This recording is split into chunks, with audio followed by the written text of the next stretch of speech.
always a good thing when people come to the State House to voice their opinions and ideas on matters before this board, before this committee. We try to keep our comments to 3 minutes. And I know that it becomes a little more difficult when there is a panel of 2 or 3 or 4 speakers before us, and if we're giving each of those folks 3 minutes apiece, that sort of extends the timeline a little bit. So we can try to keep our comments, if you're the second or the third person to speak in that panel, try to keep your comments to matters that have not already been addressed by previous speakers. That would be greatly appreciated. I think you'll all appreciate it as much as we will, so that you're not here for the entire afternoon, although Boston's a pretty great place to spend time. Maybe not stuck in this room with me. But anyway, I appreciate all of you coming, and we have a lot of information, a lot of matters before us here this afternoon. What else? I just ask that we try to pay attention to those that are speaking and have a need for a conversation. If you could please take it outside, that would be greatly appreciated. Oh, I know the other matter. I wish everyone happy holidays. So thank you again for coming. We'll try to move this process along as quickly as possible. So with that being said, I see Representative Chairman Linsky in the room. Want to come forward? Thank you, Mr. Chairman and members of the committee. This should only take a minute or two. I thank you for taking me out of turn. I'm here to speak in favor of House Bill 1855, which I filed along with 18 of our colleagues. And this is a bill that was initially proposed by the Metropolitan Area Planning Council, and I know that Mark Drazen from MAPC will be here in a few minutes to also speak in favor of it. And it's something I'll say that only a municipal finance geek would love. But it's something important. It's one more tool in a toolbox for a municipality, and it would allow cities and towns to create parking benefit districts and have a separate accounting of the funds, the revenues collected from parking meters and other parking lots and parking garages. It's something that the city of Worcester has already done by a home rule petition on a bill that was reported favorably out of here. And as we like to say, as Worcester goes, so should the rest of the Commonwealth. So this bill... knows what he's talking about. Exactly. So this bill is a local option bill. It would allow a city or town, in a town's case like mine, town meeting, to adopt this provision and then create a parking benefit district. It's an economic development tool that would be helpful for my main town, the town of Natick, because we have some parking issues in downtown Natick, and we would like to be able to create a parking benefit tool.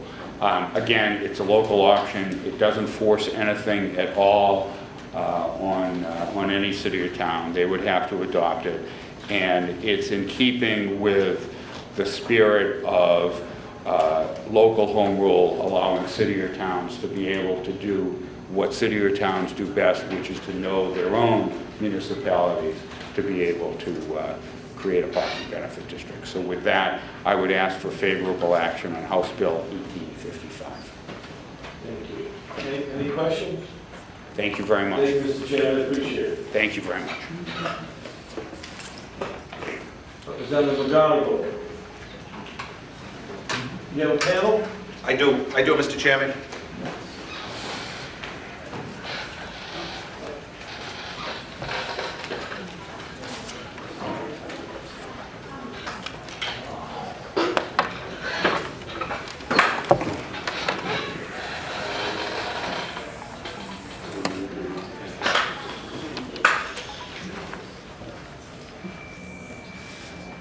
Good afternoon, Mr. Chairman.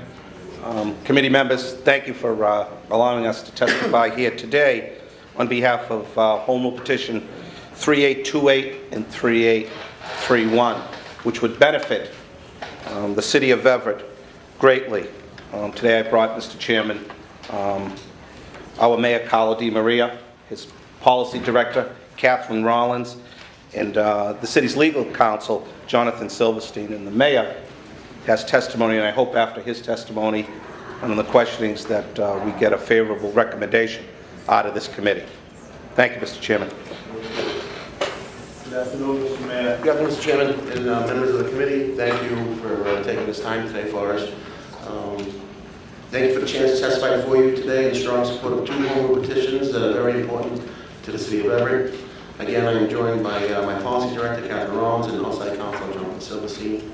I would also like to thank our Representative Joseph McGonigal and Senator Sally Domenico for their help in bringing these home rule petitions to you today and for the work they do in the legislature every day on behalf of the people of Everett. House 3828, an act that authorized the city of Everett to establish a linkage fee revolving fund. Everett is a densely populated urban area experiencing rapid growth and redevelopment. And we would like to assemble the right tools to ensure that we appropriately maximize the benefits of development for our residents to protect and enhance quality of life. The bill before you today will allow Everett to establish a linkage-free revolving fund. A linkage fee is a charge on a new development to pay for its off-site improvements that both necessitated by and benefit in new development. Linkage fees have been around across the country since the 1960s. In Massachusetts, several cities have adopted linkage fees, most commonly related to affordable housing, creation, and job training. Boston was the first to establish a linkage fee in 1987, followed by Cambridge in 1988, Medford in 1989, Somerville in 2005, and Gloucester in 2010. As written, this bill will allow Everett to establish a linkage-free revolving fund. If the legislature approves this bill, an impact fee schedule will be set after a carefully considered analysis. Money from the fund will be used to improve streets, parks, and public recreation facilities within the city, and much, much more. I'm happy to work with our legislative delegation and members of this committee to move this legislation forward. Is it okay to speak on the next bill also, Mr. Chairman? Yep. House 3831, an act relative to the creation of a community enhancement fee stabilization fund in the city of Everett. Under the host community agreement signed by Everett and Wynn Resorts in 2013, and thank you to all of you for that great legislation. The city is due to receive $30 million as a community enhancement fee during the construction of Wynn Everett.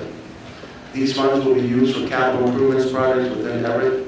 The city is currently in the second year of a 5-year capital improvement plan, focused on many long-term needs such as reducing fossil fuel consumption, decreasing deferred maintenance costs, reducing heat and electricity expenses, and creating efficiency by means of technological advances and automation. The city also has very significant needs for new public facilities, including fire stations, police stations, schools, city hall, parks, and cemeteries. The first of the community enhancement fund payment from Wynn Resorts, a $5 million payment due within 30 days of when construction begins on the project, is expected this spring. We need to create the community enhancement stabilization fund in order to be able to accept the money. Therefore, I respectfully ask the committee to act swiftly to give this bill a favorable report. Thank you again for the opportunity to be here in front of you, and we are happy to answer any questions that anyone may have. Thank you, Mr. Chairman. We're happy to take any questions, but we'll defer to the mayor's testimony. Okay. Yeah. Anybody have any questions? We're good. All right. Thank you very much. Thank you. Thank Merry you. Christmas, everybody. Thank you. Thank you, Mr. Chairman. You all. Thank you.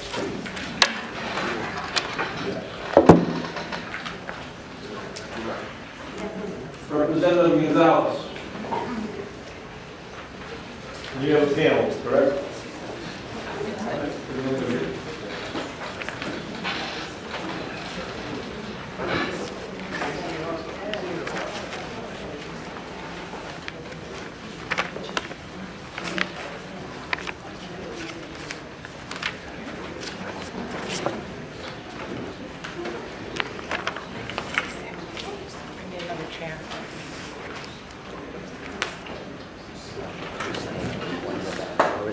Okay. Who's going first? No, representative probably is. You'll be third, fourth. Okay.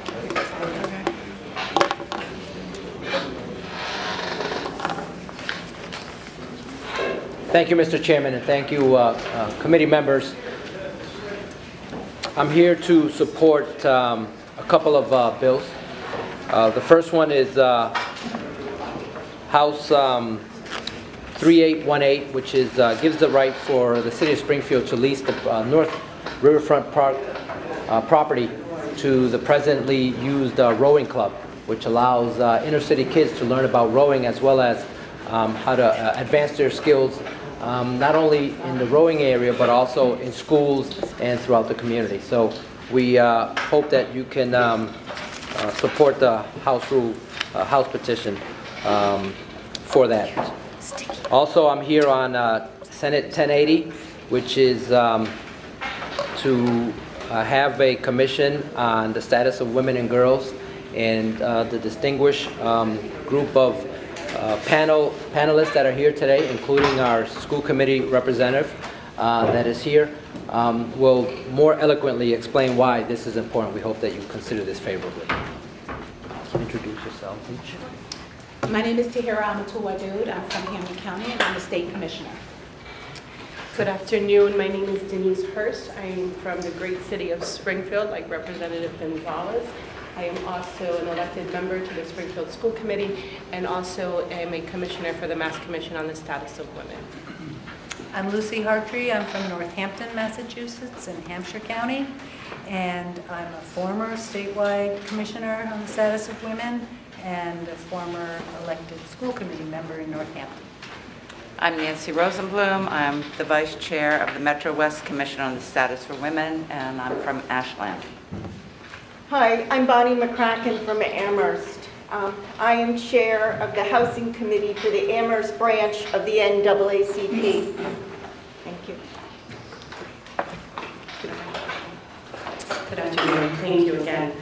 On behalf of the Massachusetts Commission on the Status of Women, we strongly encourage the Joint Committee on Municipalities and Regional Government to support House Number 1867, Hampshire-Franklin County's Commission on the Status of Women, sponsored by Representative Ellen Story, Senate Bill 1080, Hampton County Commission on the Status of Women, sponsored by Senator Ann Goby, and House Bill number 3463, an act establishing an Eastern Regional Commission on the Status of Women and Girls, sponsored by Representative Gloria Fox. The Commission stands for fundamental freedoms, basic human rights, and the full enjoyment of life for all women. In its mission to provide a permanent, effective voice for women across Massachusetts, the Commission is specifically empowered to study, review, and report on the status of women in the Commonwealth, inform leaders of business, education, healthcare, state and local governments, as well as to serve as a clearinghouse for information on issues pertaining to women. The Hampshire-Franklin Commission on the Status of Women, the Hampton Commission on the Status of Women, and the Eastern Regional Commission on the Status of Women and Girls bills are well aligned with our mission, as it allows for the establishment of effective advocacy and advancement for the women of each aforementioned county. The issues pertaining to women in those regions, such as domestic violence, female graduation rates, and poverty will be addressed, and the necessary steps to improve overall quality of life will be implemented. The Massachusetts Commission on the Status of Women has regional commissions in Berkshire County, Bristol County, the Cape and Islands, Essex County, the Metro West region, and Worcester County.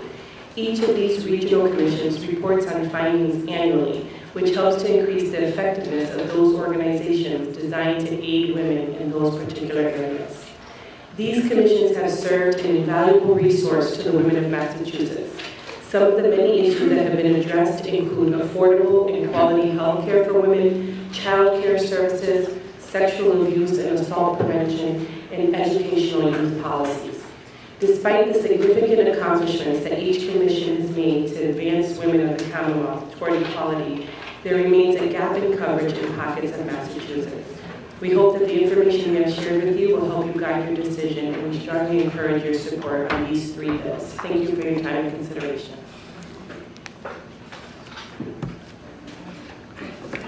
Good afternoon. My name is Tahira Amatul-Wadud. I'm an attorney. I live in Springfield. I have a practice in Chicopee, and I practice family law in the 4 western counties, with a significant area of my practice being assisting women who are victims of domestic violence. I do serve as a state commissioner here. Commissioners who are appointed to the Hampshire-Franklin County Commission would have several important responsibilities in order to bring about change for women.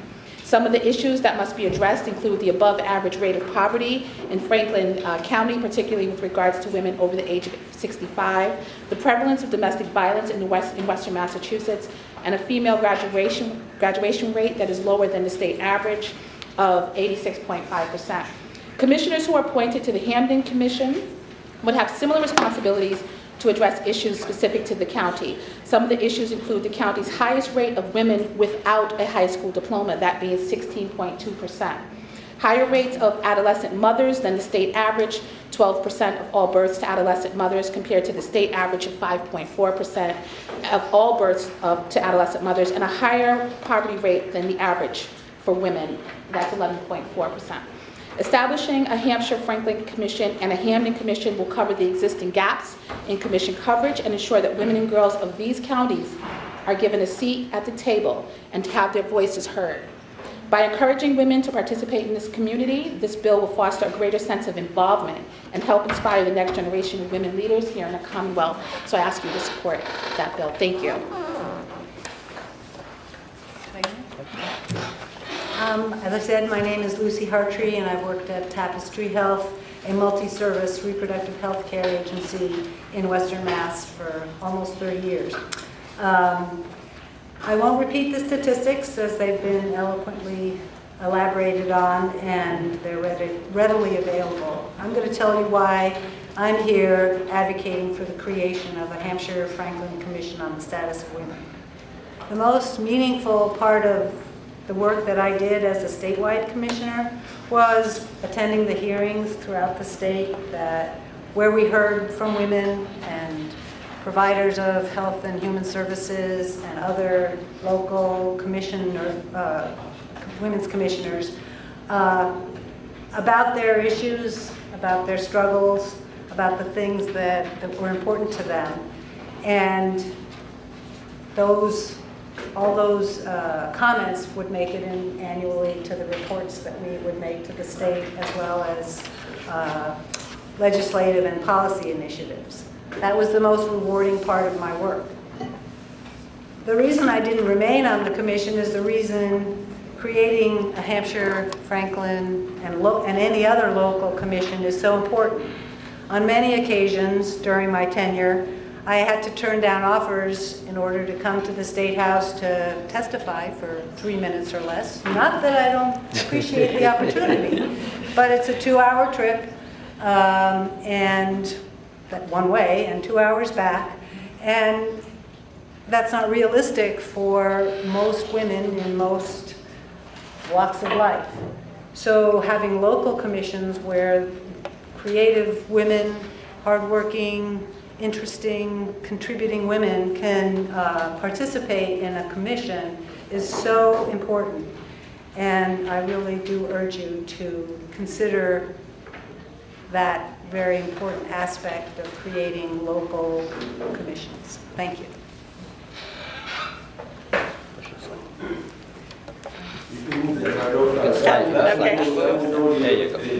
Okay, thank you for the opportunity to speak before you today. As I said, I'm Bonnie McCracken. I'm a resident of Hampshire County, and I reside in Amherst.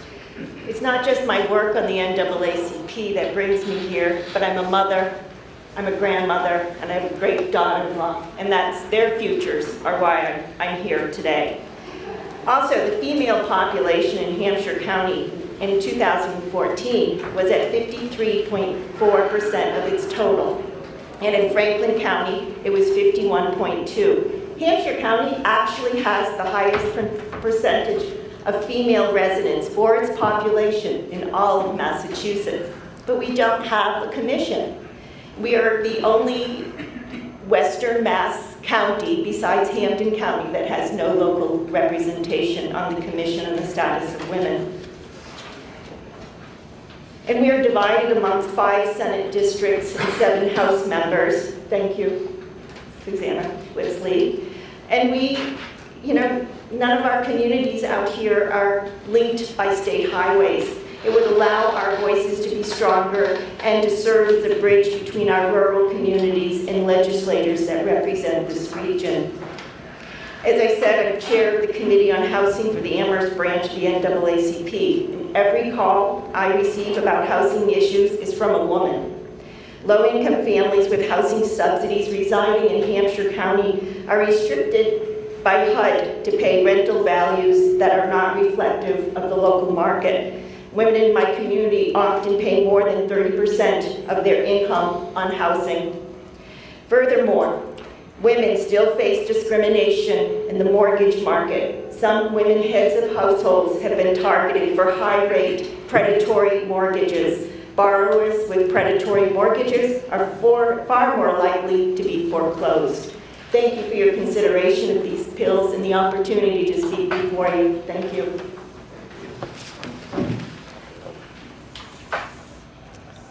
Good afternoon. My name is Nancy Rosenblum, and I'm the Vice Chair of Metro West Commission on the Status for Women. We were created in the last legislative session, and I'm here today to express our Commission's support for House Bill 1867 and Senate Bill 1080. In the year since the Metro West Commission has been created, 9 women from Metro West region have come together with the shared goal of giving voice to women and girls in our region. Many of us had limited political experience. The establishment of our commission created an opportunity for us to learn more about the political process and what we can do to give voice to the women in our communities who do not have access. In our first year, we wanted to strengthen our ability to advocate for women and girls in Metro West by listening, learning, and informing ourselves about the issues that matter to women and girls in our region. We had our first hearing in September. We heard from service providers, we heard from educators, elected officials, researchers, as well as hearing personal testimony. Many of the difficulties facing women in our area are the same issues across the state. And they've been mentioned: the need for childcare, affordable housing, services for addictions, sexual assault on campuses, domestic violence. But we also heard issues that were particular to Metro West. Metro West has the only female prison in the state, and we wanted to make sure that women in the justice system's voices were heard as well. I brought a newspaper clipping if anybody wants to get a better flavor of our hearing. And we're now in the process of setting up informal learning tour and to meet with women who did not show up for our more formal hearing. So for the reasons that everyone has said, I, on behalf of the Metro West Commission on the Status of Women, urge you to report out favorably on the act establishing a Hampton County Commission on the Status of Women and Girls, and an act establishing Hampshire-Franklin County's Commission on the Status of Women. Thank you for this opportunity. Thank you. Thank you all. Any questions from the panel? Go ahead. Thank you, Mr. Chairman. Just a general overarching question. I represent 4 towns in Central Mass, 3 in Worcester County, and 1 in Norfolk County. And I'm part of, my district is part of 2 separate commissions on the status of women, the Worcester County and then also the Metro West. Yeah. Metro West. And I guess the overarching question is, why don't we do like all the ones that are remaining?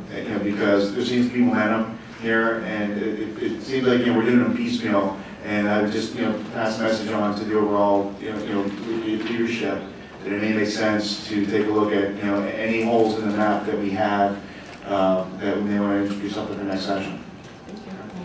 Thank you. Thank you. Any other questions?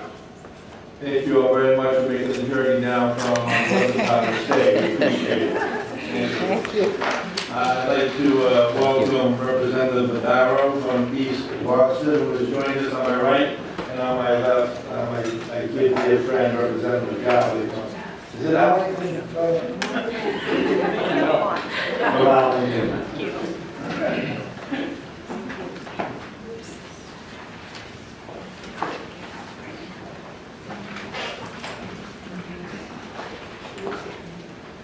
So we've heard from a number of folks already here. I'm going to go a little through this list to make sure that those bills that we've gone through already, that there aren't still folks in the audience that would like to speak on either of the bills that have presently been heard. House Bill 3818 any additional individuals wishing to speak on that bill? If not, we'll close that portion of the hearing. House Bill 3855. Anyone here to speak on House Bill 3855? There's no sign-ups for that. No one signed, I should say. All right. Oh, if not, we'll close that portion of the hearing. Representative Provost, I'm sorry, I'll get ahead of myself here. Please come forward. Sorry about that, Rep. Thank you very much, Mr. Chairman. I appreciate being taken out of turn, and I don't mind waiting while you clean up your agenda. Thank you. Come forward. Thank you. I'm Denise Provo, state representative from the city of Somerville, which since 84-85 has been a sanctuary city.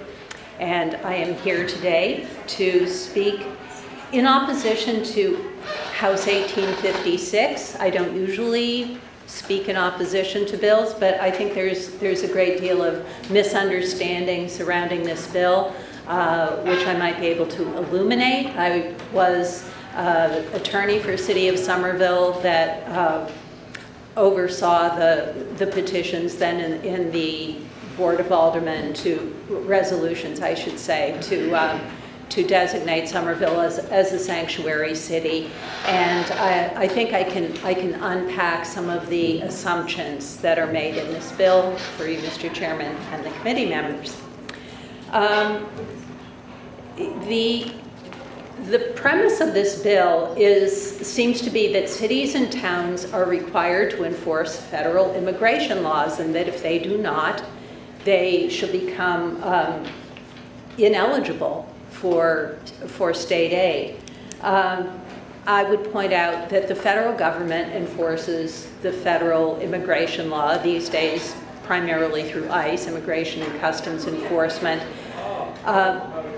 Municipal police are not federal employees. They have no training in immigration law. They have no reason to be trained in federal immigration law. And while they may act cooperatively with ICE when requested from time to time, they are not federal employees, and enforcement of federal immigration law is completely beyond their jurisdiction. So I don't know where this idea comes from, but it is embodied in this bill.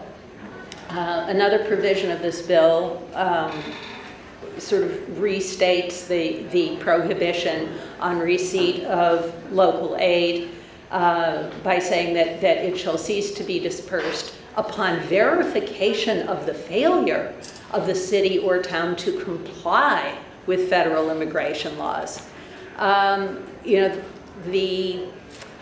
The only compliance that I can think of also came about in 84, 85, when all employers had to inquire of all prospective employees what their citizenship status was and provide a social security number. I assure you that the city of Somerville, like every other employer in the state, files all of its IRS required forms, which is really IRS compliance. They're like state elected officials, local elected and many appointed officials take the same oath that we do to uphold the Constitution of the United States and of the Commonwealth and all of the laws which are made in accordance with our constitutions. And cities and towns are not in the business of flouting the law, which of course would be unlawful and disorderly and not the work of municipalities. The final provision of this very short bill is that failure to comply with federal immigration laws shall include, but is not limited to, a declaration of sanctuary city status. And once again, a declaration of sanctuary city status, I have to say, is mostly feel-good rhetoric.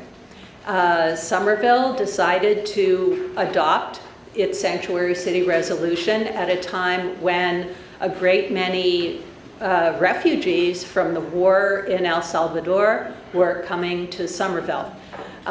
It was a way of showing that things were different here than they were back in the violent and lawless and war-torn place from which these people were fleeing. And it relates entirely toward the attitude of the city, to its discretionary actions, and really has no bearing whatsoever on federal immigration law, as it was, Salvadoran refugees, immigrants at that time, were given temporary protected status by the U.S. government, and many of those same people who came to Somerville in the 80s from El Salvador are citizens now, and still living in the city. So that's what sanctuary city resolutions do. They are not and have never been considered by the federal government or anyone else that I know of to be violative of federal law, and I'm sure if they were, the federal government would let us know. So I wanted to give you some background on how things work in a sanctuary city and what's contained in a sanctuary city resolution, and to assure you that Somerville, like the other municipalities in the Commonwealth, is quite cognizant of federal law and in compliance with it. And I thank you. Thank you. Any questions? Thank you very much, Representative. Thank you. Appreciate it.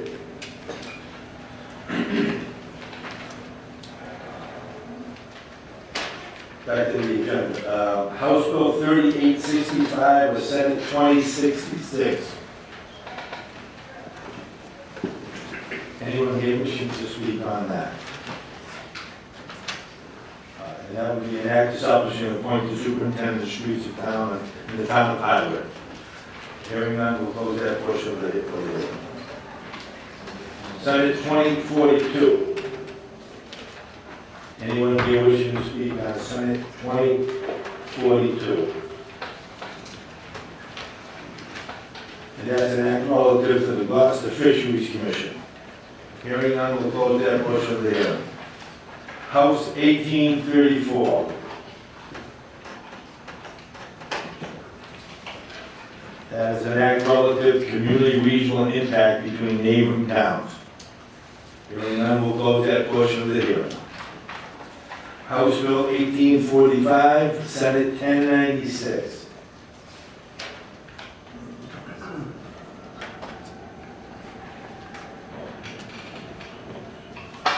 Hearing none, we'll close that portion of the hearing. House 1857.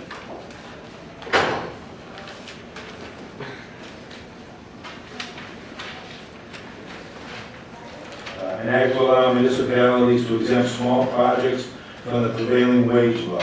Hearing none, we will close that portion of the hearing. Senate 1069. An act to end the stigmatization of out-of-wedlock births. Hearing none, we will close that portion of the hearing. Senate 1084. An act relative to constitutional rights. Hearing none, we'll close that portion of the hearing. Senate 1087. An act to enforce snow removal requirements. Hearing none, we'll close that portion of the hearing. Senate 1105. An act relative to confidentiality of reports of rape and related offenses. Hearing none, we will close that portion of the hearing. Senate 1211. An act providing training for certain local boards and commissions. Hearing none, we will close that portion of the committee. Of the hearing, excuse me. House 1867, House 3463, and Senate 1080. We've already had comments on those three issues or bills. If there are any further individuals wishing to speak to those? If not, we will close that portion of the hearing.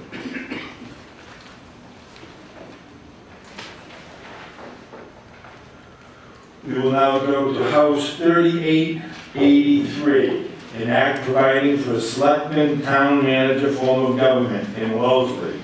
How about David Murphy and Marjorie Freeman? Good afternoon.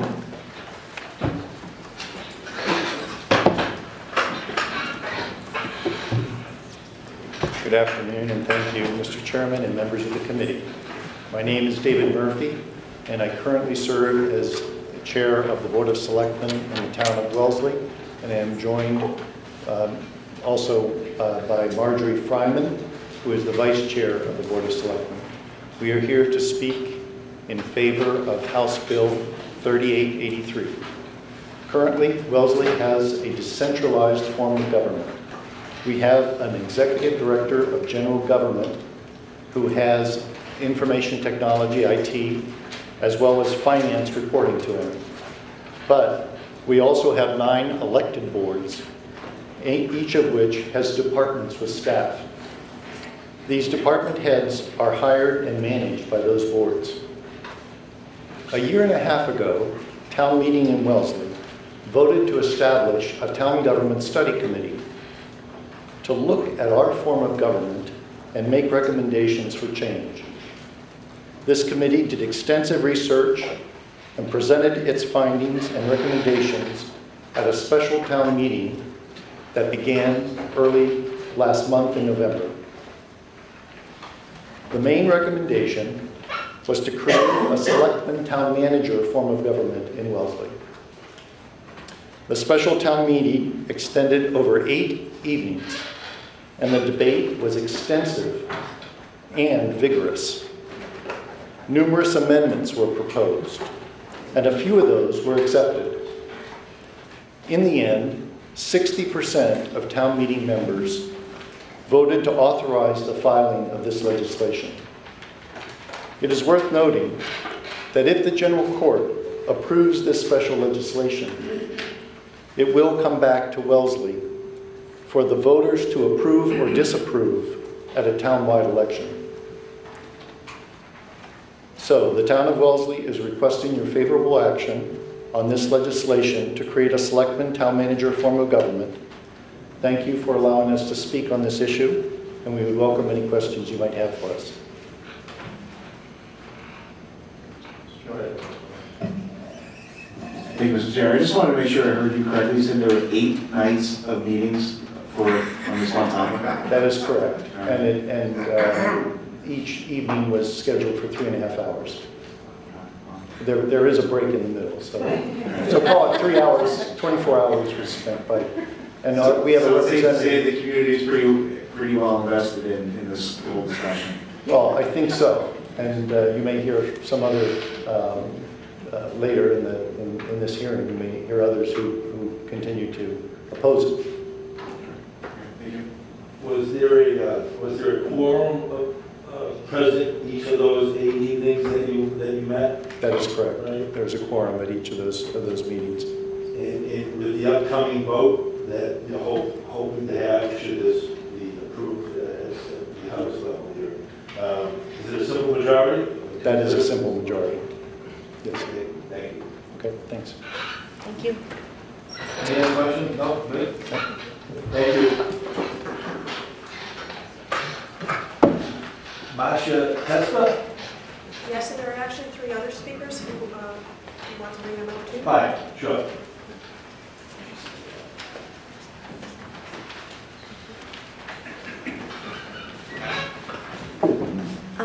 My name is Marcia Testa-Simonson. I'm a resident of Wellesley. I'm also an elected Board of Health member for the past 12 years. I'm also have been on the faculty at the Harvard School of Public Health for 28 years, where I run the Masters in Public Health program there, and I'm also on the executive committee of the Mass Association of Health Boards. I would like to defer to our first speaker, and could we go in order? Would that be okay? Thank you. My name is Jean Mayel. I'm a lifelong resident of Wellesley, a town meeting member. I want to thank you for letting us speak today. And in my career, I've served as this state's Medicaid director, as well as advising a former mayor of New York City and a consultant to the federal government on a range of government issues, just by way of background.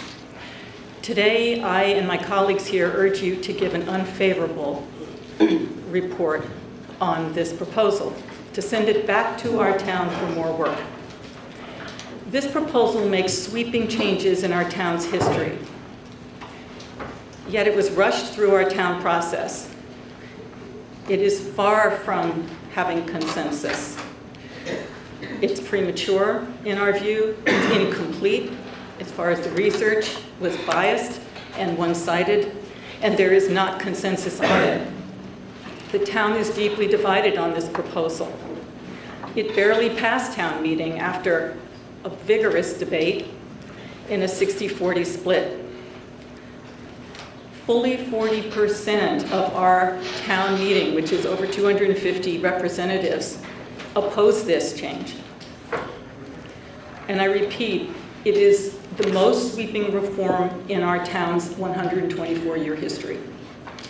It will have to go to a referendum in the spring, and there will be a very contentious battle, further fracturing our formerly very unified town. There are many bases for their proponents and what they are wanting to do. But there was a very big point that they made that is basically untrue. It's just incorrect.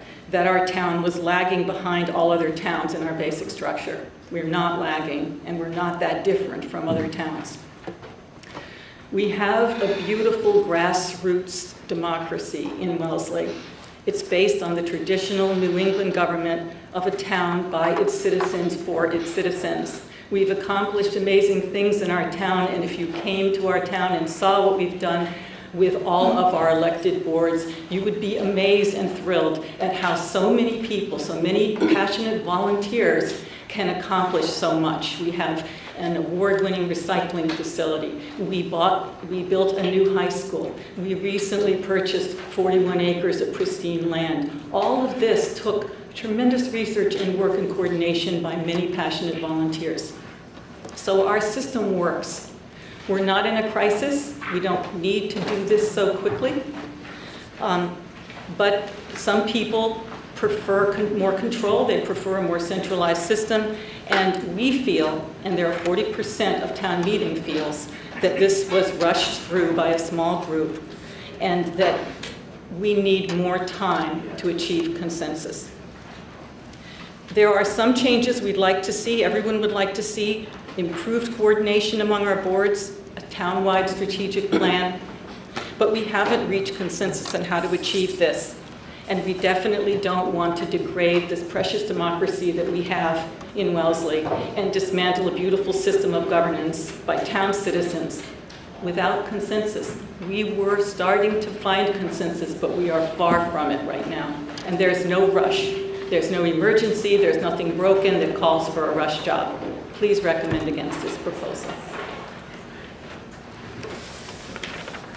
Thank you. I've already given my introduction, and my concern here is with the language of the special act granting powers to the town manager without full recognition of the jurisdictional authorities of elected boards, and in particular the Wellesley Board of Health. As you know, when a legislator delegates a job to a local body, that particular body becomes an agent of the state. Certainly, Massachusetts General Laws, Chapter 111 and Section 31 enables boards of health to enact and enforce reasonable public health laws in the form of regulations. These regulations stand on the same footing as town bylaws, state statutes, and state regulations.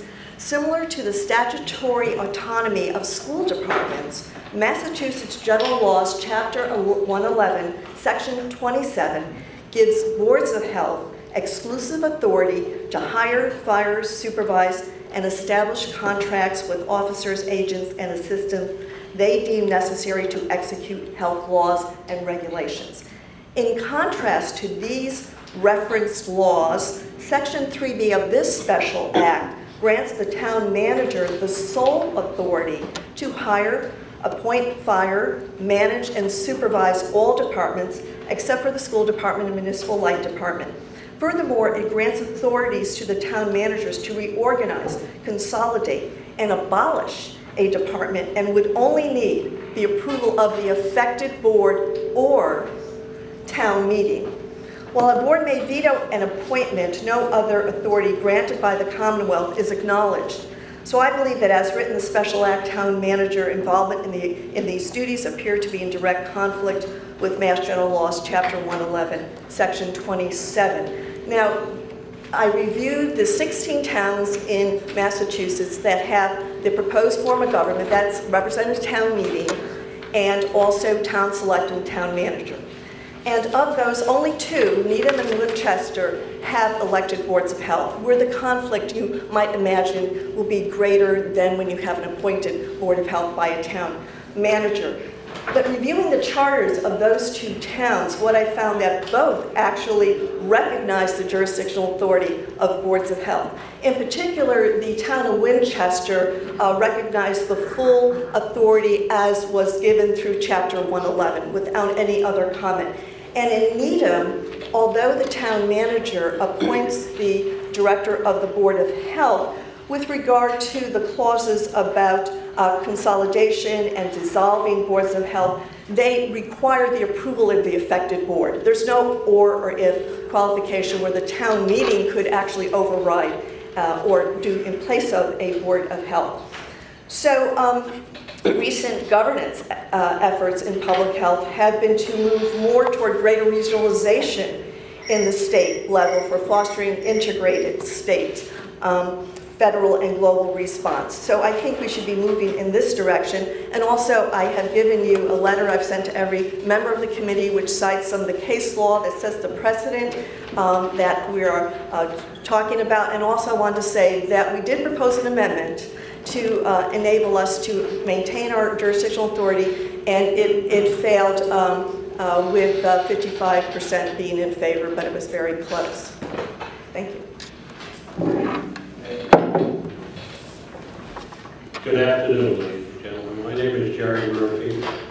I'm a Wellesley resident for 48 years. I was a member of the school committee, town meeting member, and was a member of the faculty of Wellesley High School for 41 years. I think this proposal, I think there are a number of things wrong with it. I think it's undemocratic. That's not to be taken lightly. We have a town meeting situation, as I mentioned to you, where citizens can speak at town meeting members vote. We have an advisory board, we have a board of selectmen. And this will centralize. And in centralizing, it takes away avenues for citizens to get their views. Centralization is not a good idea in this case. If we centralize, that has a trust us inference to it. And that can be a dangerous precedent, and it runs against the history of the town.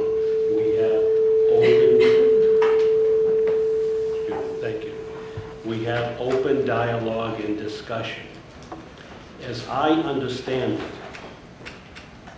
it, there is no job description for the town manager. As I understand it, there is no budget. How can we proceed on that basis? I think it has been said in town meeting and by some authorities that government is getting too complicated in Wellesley, so that we need to centralize this. Well, I don't agree. Centralizing, as I said earlier, takes away some of the elements of democracy. And government is not, if it is getting complicated, where is the evidence to indicate that? We don't know that. Somebody has said or repeated that it's getting too complicated. Fair enough. Where's the empirical data? There is none. I think in a town like Wellesley, things that are complicated, we have a population that is highly educated, as you know, and that we can learn. We can have experts explain things to us, and we can learn.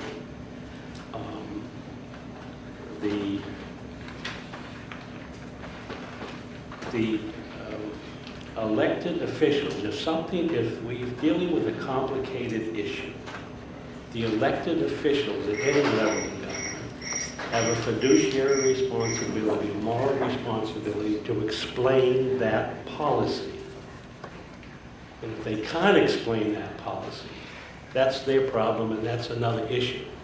They can explain the policy, and we can ask a lot of questions and so forth and so on.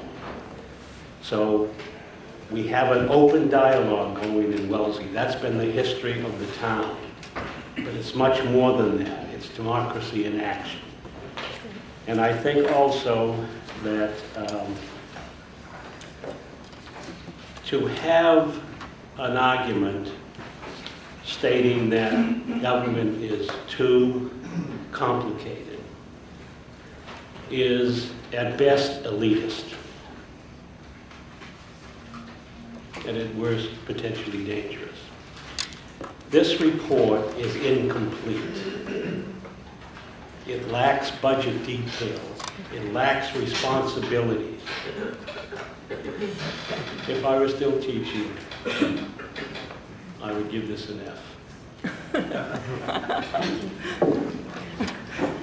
So folks, I know all of what everyone has to say is incredibly important. I'm just going to ask people to try to maintain the 3 minutes. I'm sorry. Excuse me. I have something prepared. I'll go through it quickly and then we'll be done after here. Thank you. My name is Ann Marlanza, and I'm an elected member of the Wellesley Library Board of Trustees, an active member of the League of Women Voters.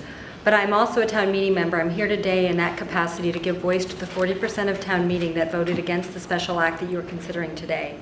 We ask you to take a careful look at Bill H3883 because the process to get this bill to you today was rushed, divisive, flawed, and most importantly, incomplete.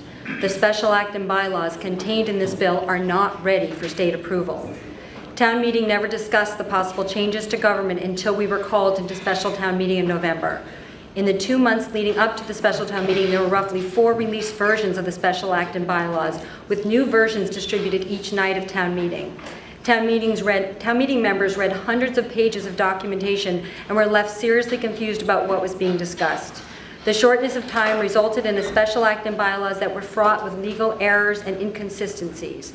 The lack of time spent prior to town meeting vetting these legal documents resulted in citizens making amendments to fix obvious legal errors on the floor of town meeting. We met for 8 grueling nights. Each night was contentious. There were over 20 amendments. No elected board beyond the Board of Selectmen stood in complete support. There was a split on our advisory committee. Questions on the financial impact were left unanswered. In the end, it passed with only 120 votes, not a majority of town meeting. And this yes vote was predicated on the assumption that town meeting would successfully conclude the process after passing all the bylaws. But town meeting was disbanded before we could finish our work. The special act has references to policies that haven't been approved. The bylaw for the budget process, the linchpin of the town manager's power, was never discussed or ratified. Town meeting is now required to reconvene in February in order to complete this work. At this point in time, with a 60-40 vote of town meeting, a majority of elected officials standing against this legislation, many respected town leaders appalled, and many town meeting members feeling marginalized, it is obvious that this process has gone seriously awry. The town of Wellesley needs someone to take a rational, careful, and reflective look at these documents in this situation. The argument is not that we shouldn't take a step forward in how our town is managed. It is that we shouldn't overhaul our government in a careless and hasty way. This is a very important change for Wellesley. Please help us do this correctly. We ask for your unfavorable report on this bill. Thank you. Thank you. Anybody have any questions? Hey, Mr. Chair, not questions so much as just, I guess, general commentary and give you one person's perspective on this. A little bit of background on myself. I was on the Board of Selectmen in a very small town, Uxbridge. And I either the first or second board elected under a new charter that had changed the balance of power in Uxbridge from a very strong Board of Selectmen model to a strong town manager model. Obviously with 3-year terms, there's some overlap with people who were elected under the prior model, with myself who was elected under the new model. And I'll caution everyone that change is not always comfortable, and it happens, and we all struggle with it on a daily basis. But my perspective on things like this, and I'm not speaking on behalf of the committee, but only as one member of this committee. I've served on this committee for 5 years now, and my perspective has always been, if a town wants to do something to itself, and it's not illegal, I think we as a committee need to let the town do it to itself. I mean, it's not for me to weigh in on Wellesley politics, okay? As long as what you're proposing is legal. The young lady raised issues that she's concerned that perhaps some components of the bill as presented are not legal. And I would submit that that's precisely what the Attorney General review of things that come out of town meeting is for. And so I'm not an attorney. I would always defer in cases of these types of issues like we did in Uxbridge to the Attorney General's ruling on those types of things. So, with all due respect of all the opposition, it appears the meetings were posted, due process was followed. You may disagree with the process, and many will always disagree. You typically never get 100% agreement on anything. The old adage of the enemy of good is better, and the enemy of better is best, and the enemy of best is perfect. And if you're going to wait till this is perfect, it will never happen. So just my own personal perspective, and this is not a statement on any of the testimony that you all provide or anything else, is I see they'll come before us, they went through due process, I don't have a horse in the race, I don't live in Wellesley, and it appears to be legal, and if it isn't, the AG will so I do understand your request for unfavorable action, but I'm just inclined to support it just because it appears that due process has been followed.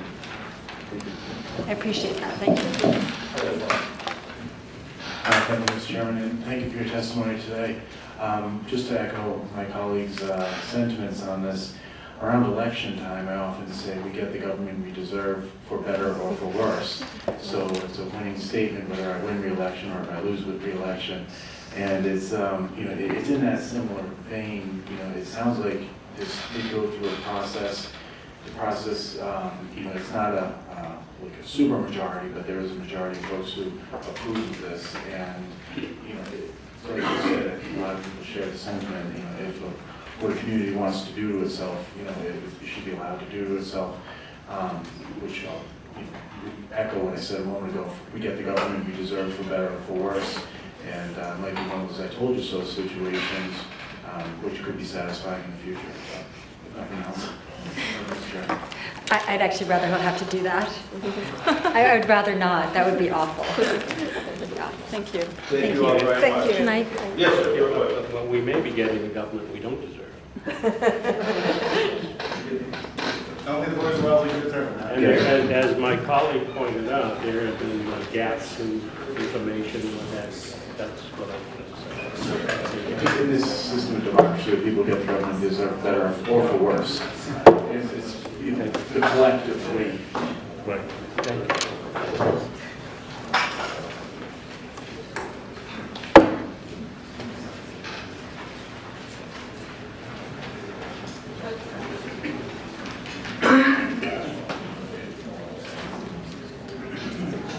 Are there any other individuals who wanted to sign up for 3883? That was the bill that we were just debating. Any other speakers here on that particular piece of legislation? Hearing none, we will close that portion of the hearing. Thank you. Senator Lee, Senator Dean, see you all set? So you stepped up. All right. Senate 1111. Robert Cohen. Okay, Joshua Benson. Joshua.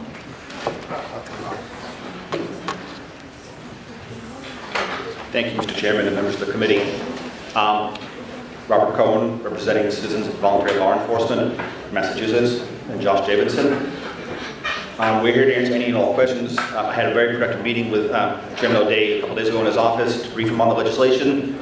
It's very cut and dry, very simple, and we thank you for your consideration today, and we hope that you report it out favorably. You just want to give us a little bit of information, everyone may. Sure. The purpose of this legislation is to protect the volunteer law enforcement throughout the Commonwealth that volunteer their time and efforts to cities and towns all across the state. There's approximately 1,200 of these individuals that serve in Massachusetts for no compensation. They are reserve officers, auxiliary officers, special officers for the cities and towns all across the Commonwealth, and they perform all sorts of functions, crowd control events, fingerprinting exercises, ceremonial activities, lots of functions that cities and towns can't afford to have these people do, but these guys do it voluntarily, and they're trained, they've been off the academy, and they enjoy doing this. The intent of this legislation is just to give them the workman's comp coverage in case something happened. If they were out directing traffic at a crowd control or something, God forbid, happened, and their livelihood is over, these guys are volunteers. And we've talked to the unions, and we've talked to the Massachusetts Police Associations, and they don't oppose this legislation because they think it's a no-brainer. You've got folks performing valuable service for no cost to the cities and towns. At the very least, they could extend the envelope of protection for them, and that's what the intent of this legislation is. Thank you. Thank you. Any questions? Thank you very much. Thank you, Mr. Chairman, and thank you, members of the committee, for your time. Senator. Good afternoon. Good afternoon. I'll be very brief. I'm here to speak on two home rule petitions for the City of Everett. House number 3828 and House number 3831. And I know that you heard from our mayor previous to this point, and that's Representative Joe McGonigal as well. I just want to add my support to these two bills. The first one is creating a linkage fee, which will allow our city to put money into infrastructure improvements and capital improvements in our city. As you have heard previous to this point, Everett is a very dense city, and there's a lot going on right now, a lot of development that's happening. And these fees will go a long way in making sure that those developments don't negatively impact the community and only enhance the community in a positive way. And the other bill is for the community agreement with the City of Everett and Wynn Resort. So they had to, as part of the host agreement, they put up $30 million a year, with the first payment coming in 3 installments. And this will set up a mechanism for that money to be taken into the city and spent throughout the community for positive improvements throughout our city. For capital improvement plans, infrastructure improvements, for programs that will help with fuel assistance, and a whole host of issues that will impact the community in a positive way. So this is me just coming here today to add my 2 cents in support for these two bills. Thank you. Thank you, Mr. Chairman, and the members of the committee. Thank you very much. Thank you.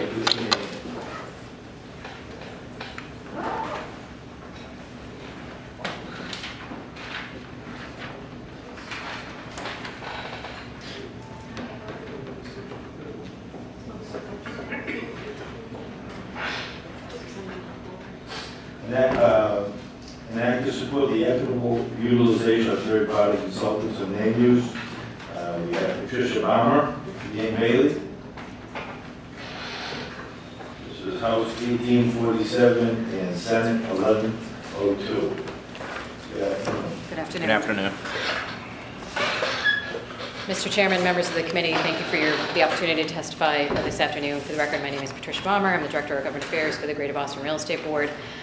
We, along with the Massachusetts Association of Realtors, filed this bill. My colleague Justin Davidson was unable to be here today, but they would like to register their support for this bill as well. In a nutshell, this bill is a product of a working group that our members created to try to address some of the low-hanging fruit when it comes to reducing costs for development. Senate 1102 and 1847 is something that we think is a very reasonable, fair bill that will help to streamline the process and address some of the issues around development.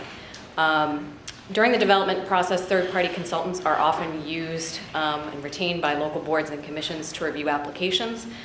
During this process, the cost is absorbed by the applicant without any limit to the scope of the work. This legislation, it preserves the rights of municipalities to retain consultants, but establishes some reasonable standards for the use and selection of third-party consultants. In a nutshell, what it does is encourages the town to establish a list of third-party consultants with 3 at a minimum, in which the developer could pick from that list to try to streamline the process a little bit. The bill also, in addition to have them not less than 3 consultants that they would be allowed to pick from, if the board or commission was, it was necessary for them to apply, employ consultants, the developer could use it from that certified list. And it simply asks them to coordinate the boards and commissions so that there's no overlap or duplication among multiple boards and commissions. So it doesn't change the status quo. The municipalities would be allowed to employ third-party consultants, which the developer pay for, but it certainly tries to streamline the process and establish some minimum standards for the use of these third-party consultants. I'm pleased to have one of our members here today, Dan Bailey, is an attorney at Pierce Atwood here in Boston, and he does this for a living. So with that, I'll sort of yield my time to him so that he can speak from his experience on this issue. Thank you. Thank you, Mr. Chairman. Thank you for the opportunity to speak here today on this important legislation. I have over 25 years of experience representing property owners, developers, institutions, and municipalities on land use matters. I routinely appear before planning boards, zoning boards of appeal, conservation commissions, and the like. I was even a member of a conservation commission at one point. And I'm very accustomed to the development process here in Massachusetts. This is important legislation, and it would help streamline that process quite a bit. It does 2 things from a practical perspective. The first thing it does is save time.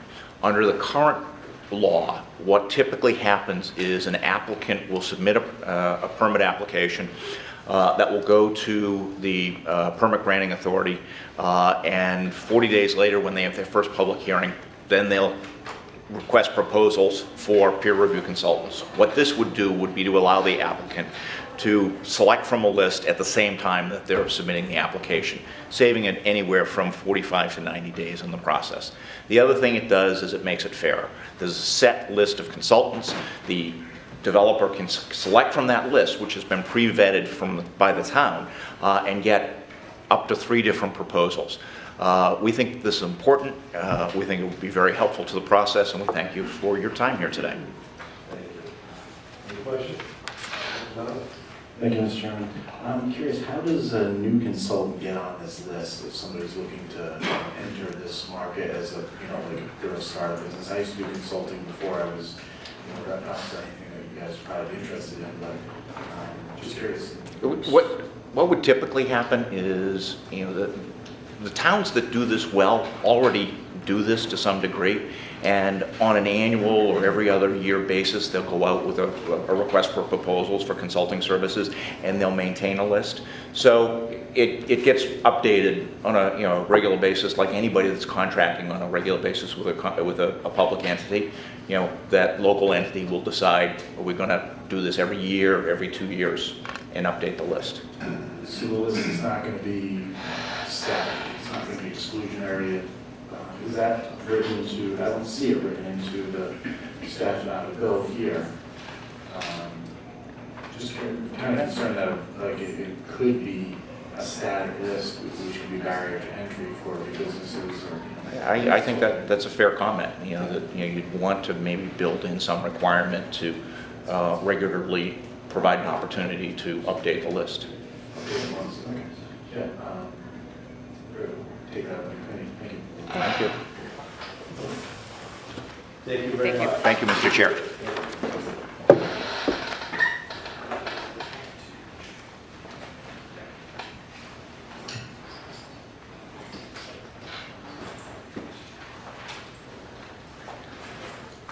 Is Mr. Grayson still there? 1855 and 1094.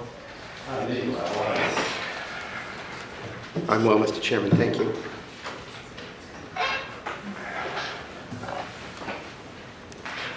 Good afternoon, Mr. Chairman, honorable members of the committee. For the record, my name is Mark Drayson. I'm the Executive Director of the Metropolitan Area Planning Council, which is the regional planning agency serving the people who live and work in the greater Boston region.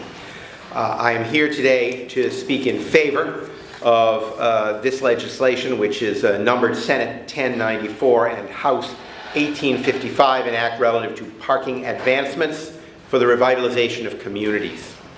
Parking is one of the most thorny and difficult issues that any community faces. There are always multiple demands for the very limited streetscape.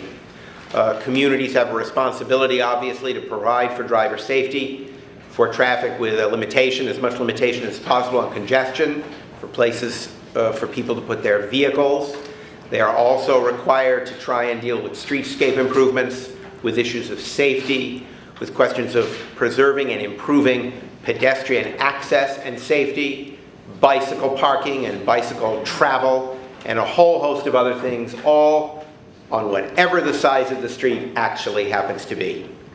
Today, more and more of our communities are approaching this issue by trying to redesign their streets to make sure that pedestrians, bicyclists, and drivers can use it jointly, and they are installing new and modernized parking systems.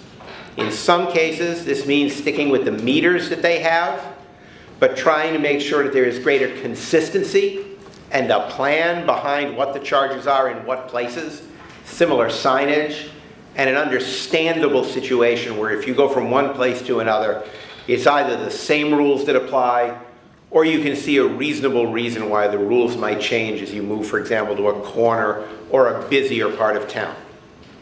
In some cases, people are purchasing new, more modernized parking systems, which operate with credit cards or other systems of that kind, and allow people to buy certain periods of time on the meters, to do so whether they have cash in their wallets, etc. I'm sure all of you have used. In some cases, perhaps you've been frustrated by some of those systems, but I am glad to say there is a lot of rationalization occurring in the marketplace these days, much better systems, most of the kinks are being taken care of, and many communities want to install meters of that kind, and we provide them with advice in doing that. In other cases, communities are moving to demand-sensitive pricing, where the price of a half hour at a particular spot is not the same at all times. It might be one thing at 6 in the afternoon on a weekday. It might be something different at 2 o'clock in the afternoon on a weekend. And the prices are scheduled in such a way that parking always accomplishes its primary goal, which is to make sure that with a little bit of a search, you can actually find a space. So that you don't have a parking space area that's completely empty because it's overpriced, or you don't have a parking area that is so limited, or in terms of price, that it is full all the time and no one can ever find a space. Invoking these new systems, any of these new systems, requires public discussion and public assent. And in order to do that, one of the things that we very often hear from communities is that they would like the parking revenues to be sent back into the community, not just to pay for the meters, but streetscape improvements, pedestrian improvements, and other safety amenities that will serve the general neighborhood. That is not currently clearly allowed under Massachusetts law. This bill will allow that to be the case, allowing cities or towns through a proper process to establish a park district, PARC, and then to use the monies collected there for a somewhat broader array of issues all within that locality. It's completely local option, but it is a modern way of addressing the parking issue and creating some common understanding between the town administrators and the residents or businesses in that area. I might note in closing, Mr. Chairman, that the Senate today engrossed a bill passed previously or reported favorably by this committee, Senate 2012, an act relative to off-street parking in the city of Worcester. We always know that Worcester is one of those cities in Massachusetts that often leads the way, and this was the case here as well. In this case, the City of Worcester bill would allow for almost exactly the same situation in regard to a particular city garage in the City of Worcester. We commend the committee for its support of this bill and the Senate for passing it. We hope the legislature as a whole will pass it. And we hope that in short order, you will provide to the other residents and businesses and municipal officials of the Commonwealth similar capabilities in their communities. Thank you very much. Thank you. Any questions? Thank you very much, Mark. Thank you. Where is Worcester? Some people like to think it's Western Mass, but it is. It's Central Mass. That's right, you are. It's the second largest city in New England. Did you know that, Sean? I'm well aware. Senate 1086. Actually, Mr. Coyne.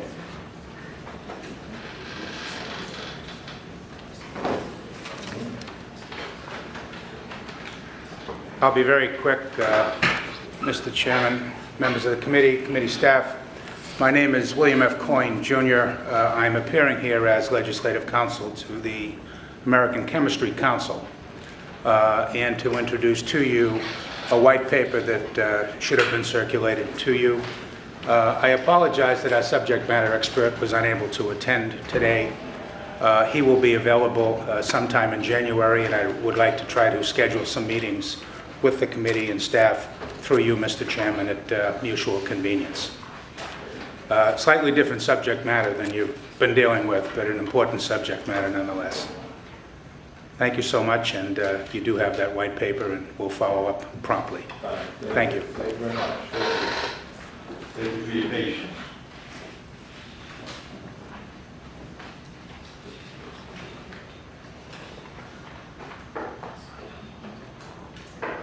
We have Senate Bill 1097, an act relative to annual reports of cities and towns.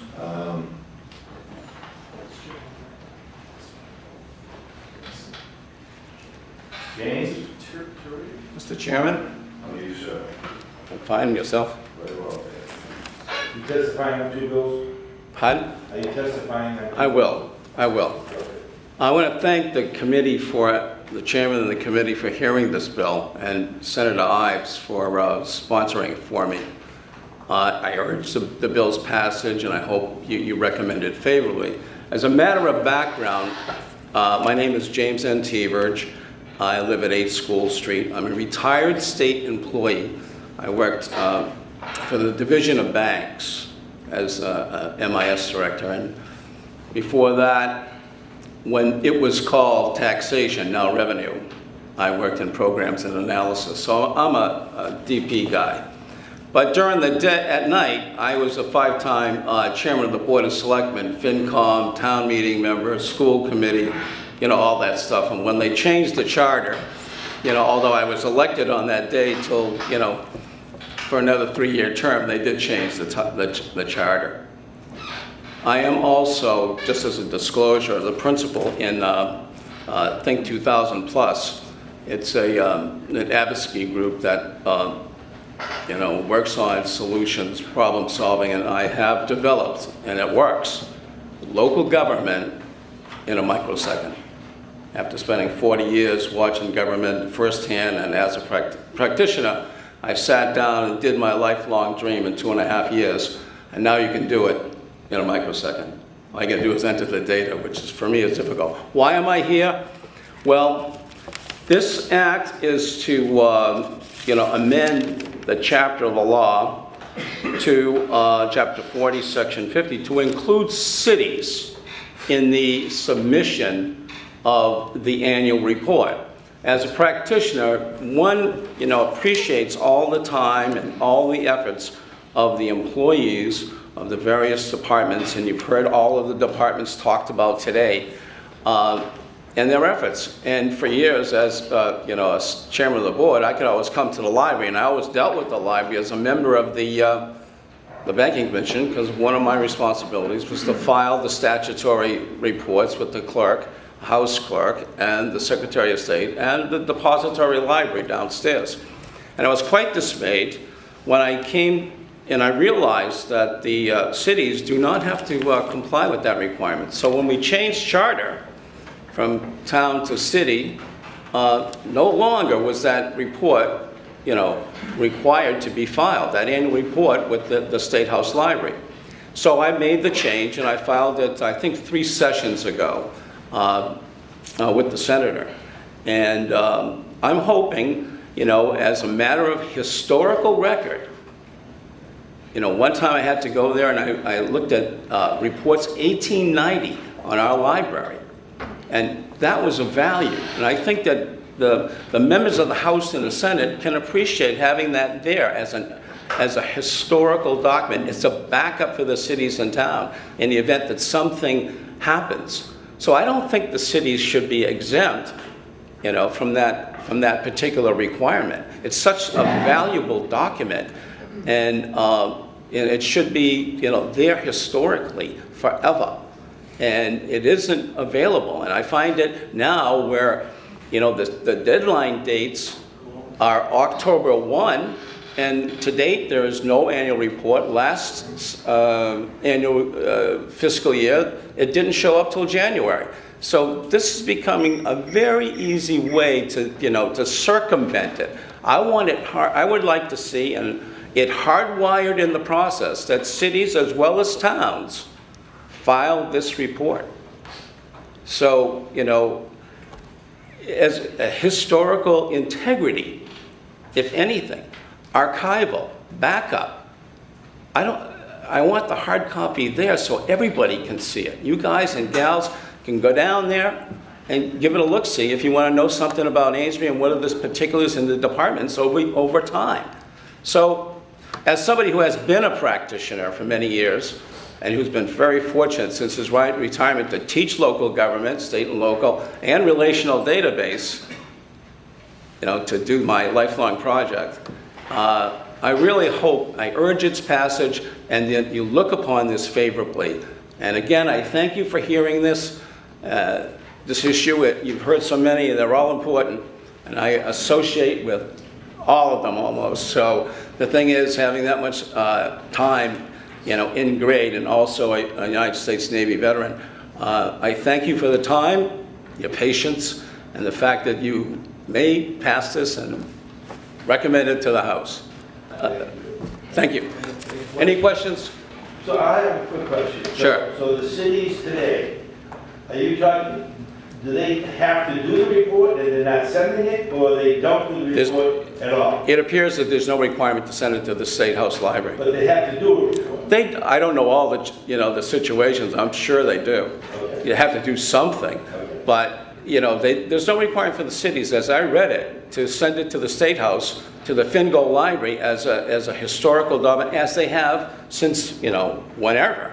So I was dismayed at that. And, when you can look at the inception of our library in 1892, and I read all the historical facets because of a local issue, that's pretty important. And having that dual locational and being, sure that in the event of a catastrophe of some kind, it's there. It's a backup, maybe archived in addition. Thank you very much. Any other questions? Hey, thanks. Thank you. Thank you very much.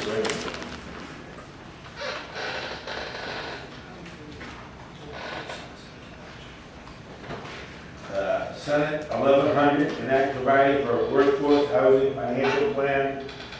Sheila Dillon.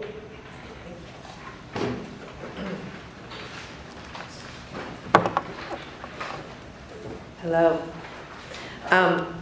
Good afternoon, Chairman O'Day and members of the committee. For the record, my name is Sheila Dillon, and I'm Chief of Housing for the City of Boston. And I'm here on behalf of Mayor Walsh, and I'm here to testify in support of S 1100, an act providing a workforce housing finance plan. The bill was sponsored by Anthony Petrocelli, and I also want to note that a companion legislation has been filed in the House, 2541, sponsored by, excuse me, Chairman Kevin Honan, and is pending before the Joint Committee on Revenue. One of the largest housing challenges that the City of Boston is facing is providing housing for our middle class. Like our lower income households, we also have a problem with the middle class being able to stay in the city, folks that have lived there for years, if not decades, as rent and sales prices rise. So as part of the mayor's housing plan that he released last year, he called for the creation of 20,000 units of housing that would be affordable to the middle class. But unlike affordable housing production, which we do with a combination of city and state and federal funding, we don't have a lot of funding to create middle-class housing. So we're really looking to put together packages of incentives so developers will do the right thing. Residential properties already benefit from tax policies in Boston. Boston discounts the tax rate for housing. It's nearly 2/3 less than the rate for business properties. But to provide additional stimulus for the production of workforce housing, the city proposes a tax incentive program that will provide assistance during the project construction period through lease-up. State law provides for a similar tax incentive structure, STAs, for commercial real estate, but unfortunately, the current STA incentive is not available to developers of residential property.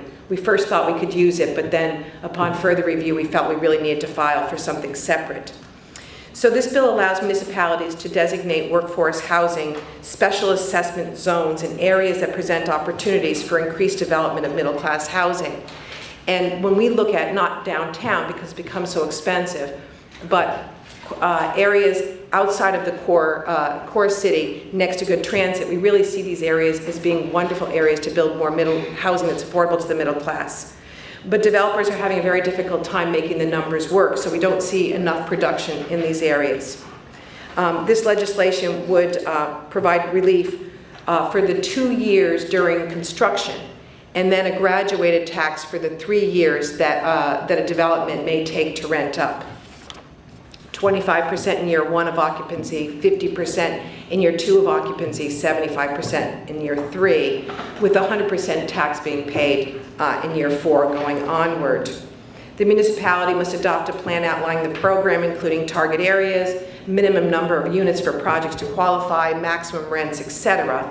And in exchange for the exemption, developers would have to execute an agreement with the municipality regarding details of each project.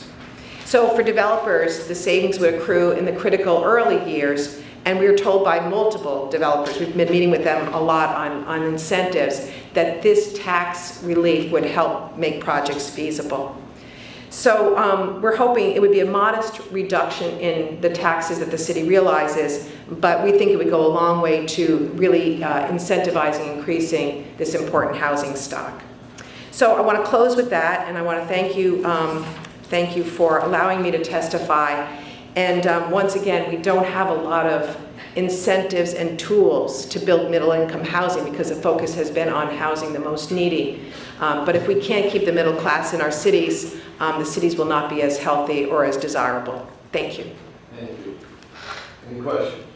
Just a comment, Mr. Chairman. Go right ahead. Director Dillon, thank you so much for testifying on this bill. This is so critical, and I know in my district in East Boston, we're undergoing gentrification at a very rapid pace, and we have a nice stock of luxury housing for those who are more affluent, and there's a lot of affordable housing being built for those who are in the lower income brackets, but what's being lost is those in the middle class. Many of those folks were born and raised around, and this sounds like something that would address that, so thank you. Thank you. It's very true. Thank you. Thank you so much. Thank you.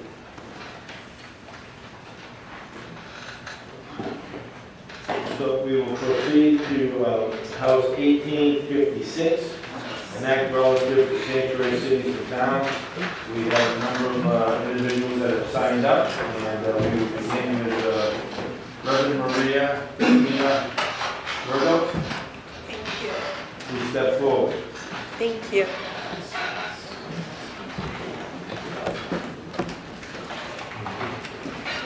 Good afternoon, Mr. Chairman and the committee. My name is Reverend Maria Christina Vlasidis Burgoa, and I serve First Parish Unitarian Universalist Church in Brookline. I am also a member of First Parish Unitarian Universalist in Cambridge, and so I hold them, both communities, very dear, and where I minister to our congregations there. And I'm sure that the people who have signed up to speak will address the issues of democracy, the issue of constitutionality, and around this bill that makes so many assumptions about the role of local law enforcement where they would be in a city that has passed a resolution to be recognized as sanctuary, to be punished in essence for expressing something that really welcomes all immigrants and wants to afford everyone due process. I will address the issues that concern ministers and concern communities of faith with regards to the potential for fear driving people, vulnerable people, both undocumented, documented, citizens, non-citizens, underground with respect to reporting sexual assault, domestic violence, and abuse in the workplace. We are in the so-called business of providing pastoral care to people, and the issues that come before us precisely address issues of reporting, and I'm speaking of U.S. citizens. A lot of the crimes that I've mentioned before go greatly unreported, especially if they have to do with sexual assault and domestic violence. We know, and I don't have to cite statistics, that it is something painful, it is something that people don't readily do, even in the best of circumstances. Even when people are citizens, we know that these crimes go unreported. Our fear as members of the communities of faith, of cities that have declared their intention to be hospitable and for local police enforcement to have the right to choose how to divvy up their resources, we find that bills of this type really increase fear and paranoia. And if there's already difficulty for victims of workplace abuse or domestic violence or sexual assault, in coming forth and reporting to local police officers, sheriff's offices, the fact that a sanctuary city like Cambridge, like Boston, like Somerville, like Chelsea, would be known as a sanctuary city and would be punished for doing so, making all people, all citizens, afraid of reporting crimes, but literally creating two tiers of citizenship and two classes of people. And so I'm here to remind people that today is Human Rights Day, and that we hope that our cities would recommit themselves to uplifting the human rights of everyone and to consider the negative impact of forcing and deputizing police officers and sheriffs into becoming immigration agents, driving people underground and not being able to access due process and justice. Thank you. Thank you very much. Thank you. John Roberts.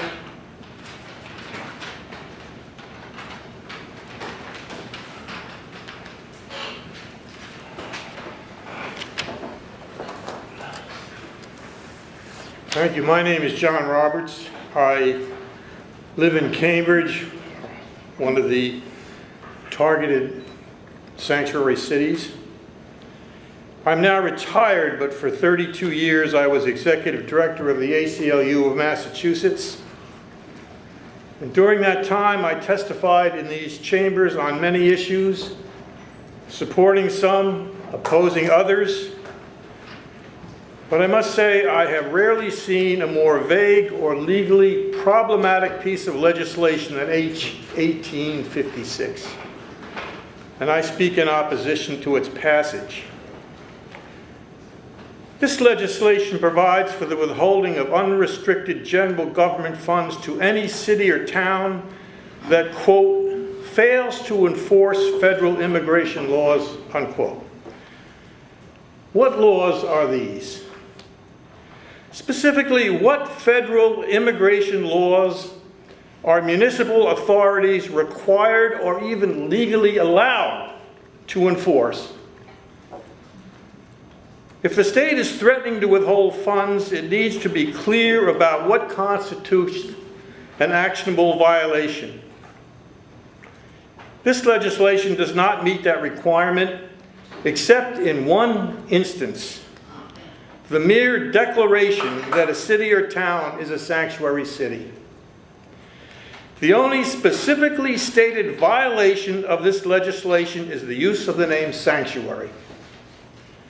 No showing of illegal action or violation of law is required, just the use of the name sanctuary, a biblical concept that conveys a welcoming protection and support to the suffering stranger.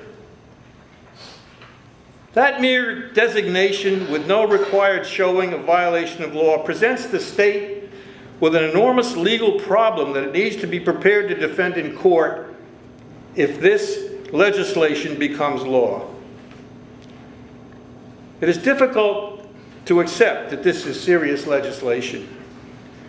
It appears to be more a piling on to the anti-immigration hysteria being perpetuated by certain political leaders and presidential candidates in this country at this time.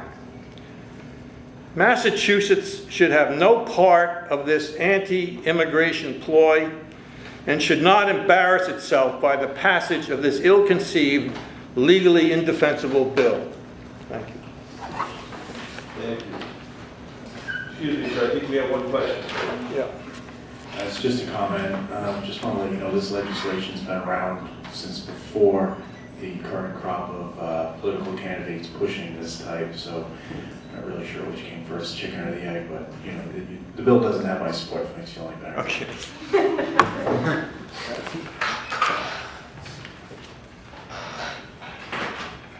Alice Wolf? I'm not Alice Wolf, but I have a letter from Alice Wolf. You do? That's terrific. Okay. I'm Vicki Steinitz, and I was for many years a constituent of Alice's.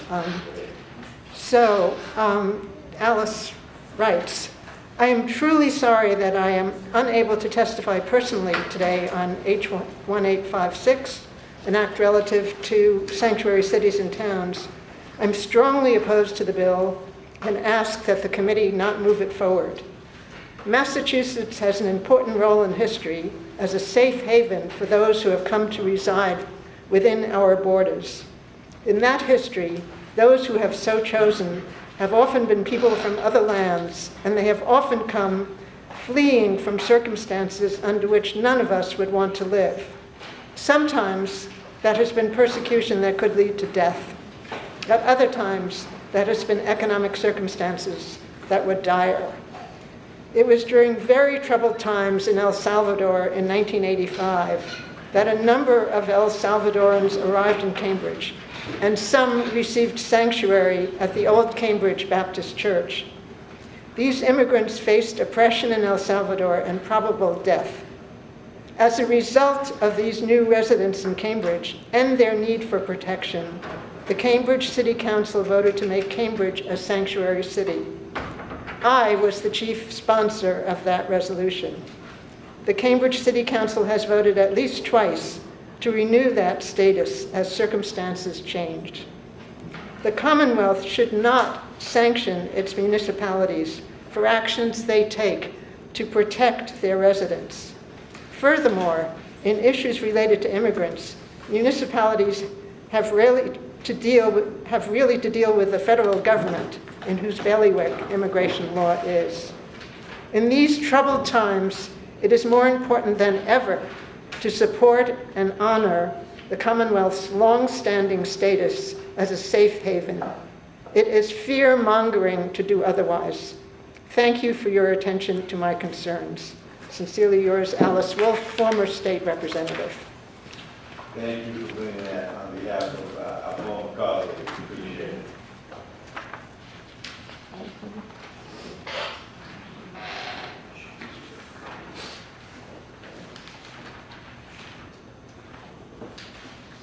Dr. Julia Ochsner? Kohler. Kohler. Sorry about that, Doctor.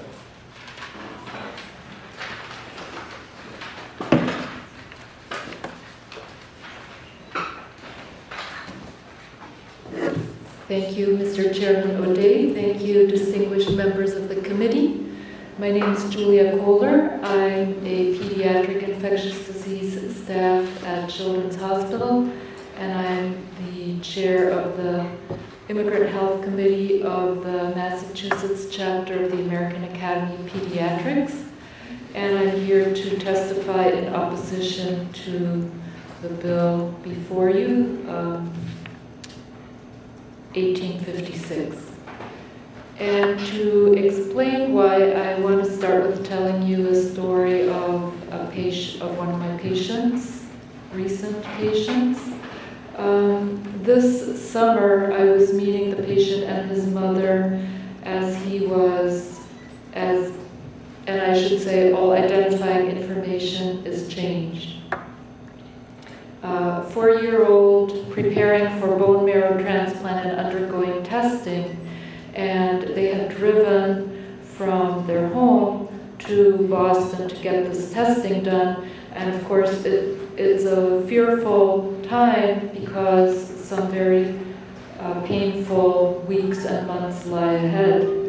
So I just exchanged, some supportive words, and other staff were coming up and greeting them because this child had been in the hospital a lot. And mother said to me, well, I was really scared today driving in here because you know what could happen. And she was referring to the fact that she does not have a driver's license because she's undocumented. And I have to tell you that the reason I have become very concerned with this issue is that I have seen many children suffer the consequences of the fear and of the actuality of what this mother was expressing, which is the family being broken up and the child losing a parent to deportation.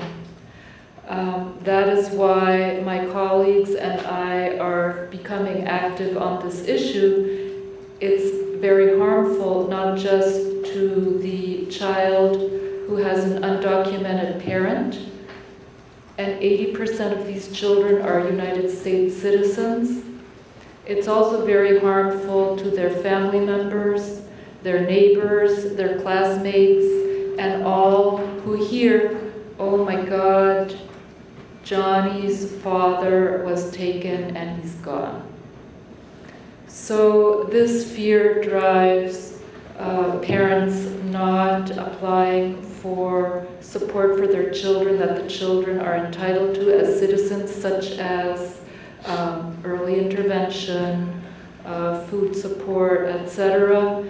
It puts parents like this mother in front of the choice, do I risk arrest and if the police turn me over to ICE, deportation, or do I take my child to the medical appointment?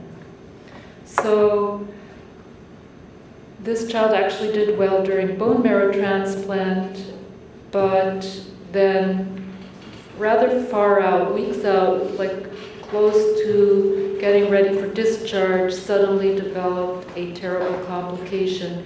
And tragically, just as that happened, mother's fears were realized.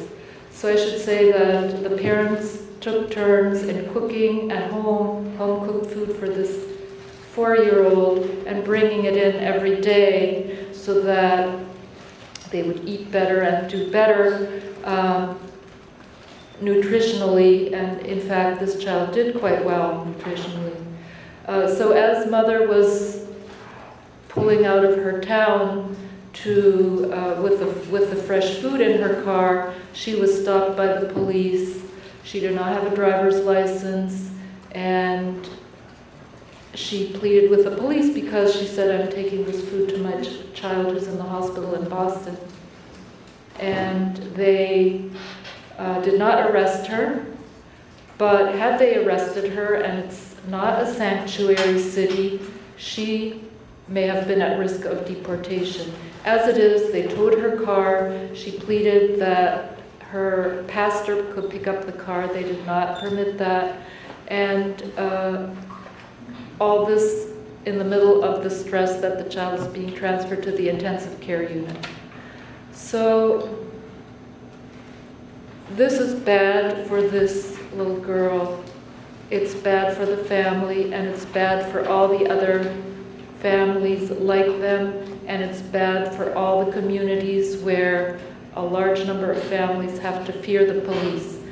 And so that is why, from my perspective, I would wish that all cities in Boston are sanctuary cities. Thank you so much. Anybody have questions? Thank you very much for the testimony. I appreciate it.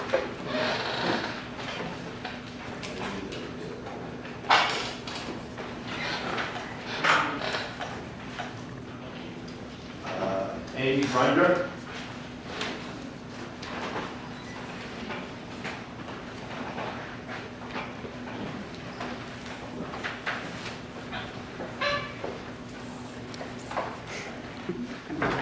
Good afternoon, Chairman O'Day and members of the committee. My name is Amy Grunder, and I'm Director of Legislative Affairs at the MIRA Coalition, the Massachusetts Immigrant and Refugee Advocacy Coalition. The MIRA Coalition respectfully urges this committee to issue an unfavorable report for H 1856. In our view, the main result of this vague and likely unconstitutional measure would be to interfere with local government efforts to integrate immigrant communities into the fabric of civil life and cultivate mistrust and fear between governments and the communities they represent, which was just eloquently described by both me. As already stated by Rep. Provo and others, immigration enforcement is an exclusively federal power. The proposed legislation therefore attempts to punish local governments for failing to act outside their authority. Second, sanctuary city declarations and policies do not violate federal immigration law, so the bill paints legal measures with the taint of criminality. Sanctuary declarations arose from efforts of faith-based communities to assist people fleeing political violence in the 1980s. And these declarations vary greatly, but generally signal the intent of local government to refrain from participating in voluntary aspects of federal immigration enforcement cooperation. Local policies like these are not only fully compliant with mandatory aspects of federal law, but also build community trust in police and local government and support community policing. We think the main effect of H 1856 would be to further erode the already frayed relationship between many immigrant communities and local law enforcement. While the legal effect of this bill is unclear, it clearly targets the efforts of Massachusetts residents and local governments to welcome and integrate immigrants into the fabric of civic life in our towns and cities. Proposals like this one undermine these efforts by making people afraid to seek protection from local government or police. For example, a 2013 survey by the University of Illinois at Chicago found that a stunning 44 and 45% of all Latino participants, documented and undocumented alike, said that fears about police inquiries into immigration status, their own or their families, made them less likely to report being a victim or a witness to a crime. Among undocumented Latinos in that survey, that percentage rose to 70%. This level of mistrust in law enforcement serves no one, and local efforts to repair community relations with the police should be supported and not attacked. And then finally, 1856 interferes with the principle of local governance and the decision of a city or town to refrain from entangling itself with entirely voluntary aspects of a federal immigration policy is a matter of preeminent local concern and ought to be respected. Thank you. Thank you very much. Thank you for your testimony. Appreciate it. Thank you. Gladys Vega.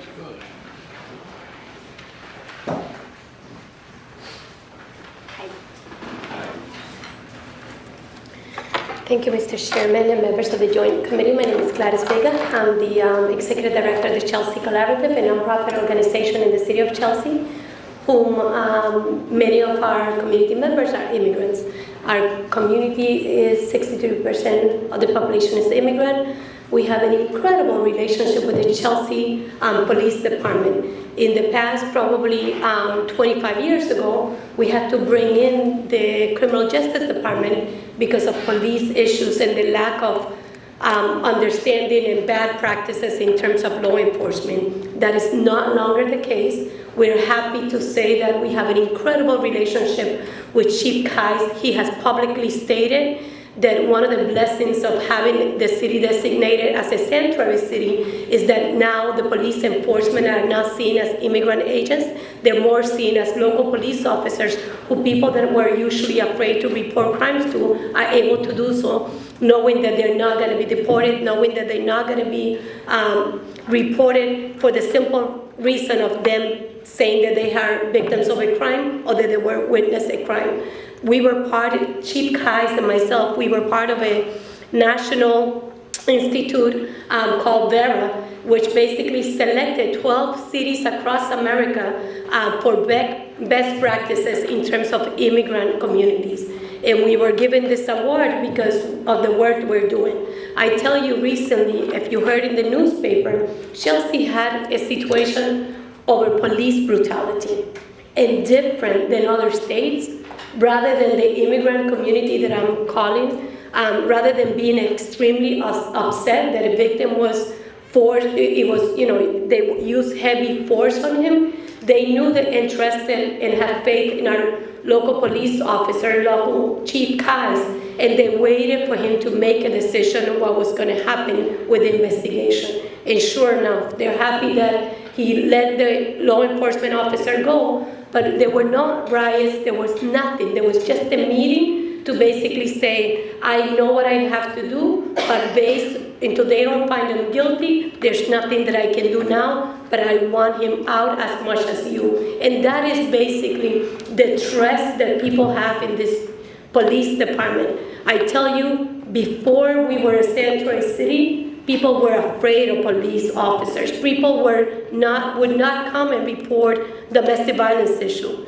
And since 2007, and although many of you for the sanctuary city may be just symbolic, the fact that in Chelsea we don't refer people as illegals or aliens, we refer to people as human beings because we never selected the choice of origin of our parents, of our past ancestors. We didn't select that. Therefore, why should we be so strict about a broken immigration system that has not given us the right to be here legally? So I just want to urge you to oppose, to show my opposition to this bill. Our city is a vibrant city. It's a city that is always striving for community participation, and being a sanctuary city has allowed us to celebrate that. Muchísimas gracias. Gracias. Thank you. Any questions? No? Gracias. And by the way, my Senator Sal Di Domenico will send his opposition letter tomorrow. Gracias. Kate Delgado.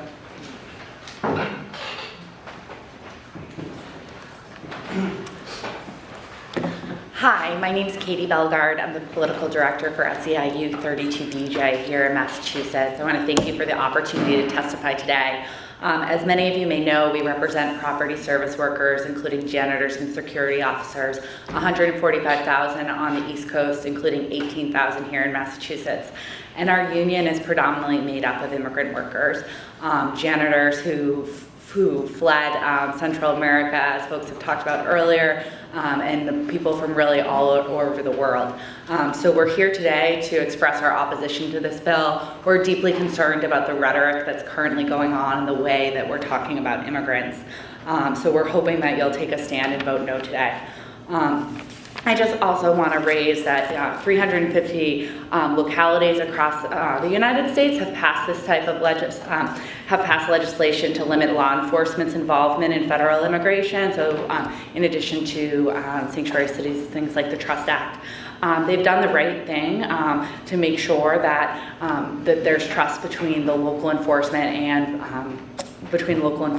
the folks who live there, and it's the right public policy. And passing something like this would really stifle that progress that we've made in making sure that folks who live in communities feel like they're being protected by their police force. So I'm going to keep it short. I agree with most of what's already been said today, but I just wanted to make sure that folks knew clearly that 32BJ stands in opposition to this, and we'll be following it closely. Thank you. Thank you very much.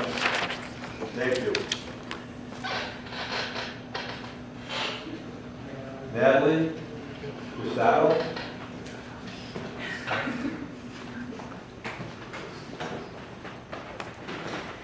Good afternoon. My name is Natalie Castaño. I'm the immigrant rights organizer for Centro Presente. We're a statewide organization which was founded in 1981 by Sister Rosemary Cummins. And this organization was founded in direct response to people fleeing violence and repression during the civil wars in Central America.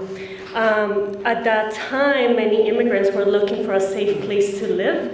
And Centro Presente was involved in helping Cambridge become the first sanctuary city in the 1980s. So the sanctuary city movement comes from this time, and it's a